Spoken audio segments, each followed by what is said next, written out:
അപ്പോൾ രാവിലെ പോയിട്ട് എമ്പുരാൻ കണ്ടിട്ട് വന്ന വഴിയാണ്. ഒരുപാട് പേര് എമ്പുരാൻ്റെ റിവ്യൂസ് പറഞ്ഞു. എനിക്കും എൻ്റേതായ അഭിപ്രായം പറയണമെന്ന് തോന്നി. അത് കാരണം ഒരു വീഡിയോ ഇടുന്നതാണ്. എമ്പുരാൻ മലയാള സിനിമ ഇതുവരെ കണ്ടിട്ടില്ലാത്ത രീതിയിലുള്ള ഇതുപോലെ ഒരു മേക്കിംഗ് ഉള്ള ഒരു സിനിമ. എമ്പുരാൻ മൂവി ഒരു മോഹൻലാൽ മൂവിയാണോ എന്ന് ചോദിച്ചു കഴിഞ്ഞാൽ ഒരു മലയാളം മൂവി എന്നേ പറയാൻ പറ്റുള്ളൂ. കാരണം ഓരോ കഥാപാത്രങ്ങൾക്കും അതിൻ്റേതായ രീതിയിലുള്ള പ്രാധാന്യം കൊടുത്തെടുത്തേക്കുന്ന മൂവിയാണ്. ഇപ്പോൾ ഫാൻസിനുള്ളതൊന്നും ഇല്ലേ എന്ന് ചോദിക്കും. സെക്കൻഡ് ഹാഫ് മുതൽ ഫാൻസിന് പൊളിക്കാനുള്ള ഒരുപാട് കാര്യങ്ങളുണ്ട്. പക്ഷേ ഫസ്റ്റ് ഹാഫ് ക്ഷമയോടെ കാണുക, അതായത് ആ കഥയിലേക്ക് ഇറങ്ങുക. അതായത് സ്റ്റീഫൻ്റെ കൂടെ സായിദ് എങ്ങനെ എത്തി, സ്റ്റീഫൻ എങ്ങനെ ഖുറേഷി എബ്രഹാമായി, എവിടെയാണ് ഖുറേഷി എബ്രഹാം എവിടെയാണ്, എന്തുകൊണ്ട് നാട്ടിലേക്ക് തിരിച്ചെത്തുന്നു, ഇങ്ങനെയുള്ള കാര്യങ്ങളൊക്കെയാണ് പറയുന്നത് സിനിമയിൽ ഉടനീളം. പിന്നെ പ്രകടനത്തിൻ്റെ കാര്യം പറയാനാണെങ്കിൽ എപ്പോഴത്തെയും പോലെ ലാലേട്ടൻ പൊളിച്ചു. ഓരോ സീനിലും വളരെ കുറച്ച് സീനുകൾ മാത്രമേ ലാലേട്ടനുള്ളൂ. ആകെ ഒരു വ്യത്യാസം എന്ന് പറഞ്ഞു കഴിഞ്ഞാൽ ലൂസിഫർ കാണുമ്പോൾ ലാലേട്ടൻ എപ്പോഴും ഉണ്ടെന്നുള്ളൊരു ഫീൽ നമുക്ക് തോന്നും. പക്ഷേ ഇത് കണ്ട് മിന്നിമെന്ന് പോകുന്ന പോലെ. പക്ഷേ വരുന്ന സീനുകളെല്ലാം തീപ്പൊളിയാണ്. പിന്നെ പറയുന്ന ഡയലോഗുകളും എല്ലാം പൊളി. സ്ക്രീൻ പ്രസൻസ് ഒന്നും പറയാനില്ല മോഹൻലാലിൻ്റെ. പിന്നെ പൃഥ്വിരാജിൻ്റെ എടുത്തു പറയേണ്ടത് മേക്കിംഗ് ആണ്. എമ്മാതിരി മേക്കിംഗ് ചെയ്തിട്ടാണ് ഒരു ഇംഗ്ലീഷ് പടം കാണുന്ന രീതിയിലുള്ള.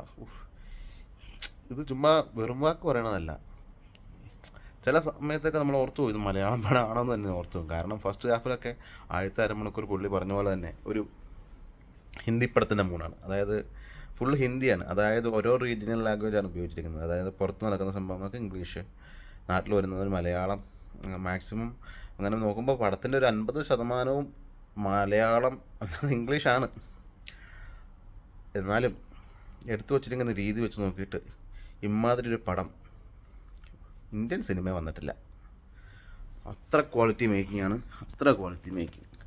പിന്നെ മോഹൻലാലിൻ്റെ ഫസ്റ്റ് ഇൻട്രോയും പിന്നെ സെക്കൻഡ് ഇൻട്രോയും, അതായത് ഖുറേഷിയുടെ ഇങ്ങനെ പറയാം ഖുറേഷിയുടെ ഇൻട്രോയും പിന്നെ സ്റ്റീഫൻ നെടുമ്പുള്ളിയുടെ ഇൻട്രോയും രണ്ടും പൊളപ്പനായിരുന്നു. പൊളപ്പൻ എന്ന് പറഞ്ഞാൽ പൊളപ്പനായിരുന്നു.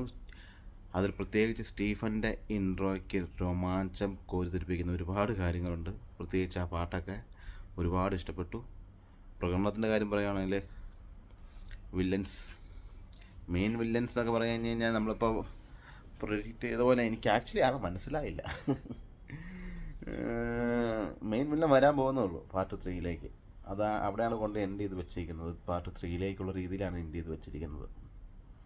പിന്നെ പ്രകടനങ്ങൾ എടുത്തു വരികയാണ് ടൊവിനോ, പൃഥ്വിരാജ്, മഞ്ജു വാര്യർ കിടുക്കിയിട്ടുണ്ട്.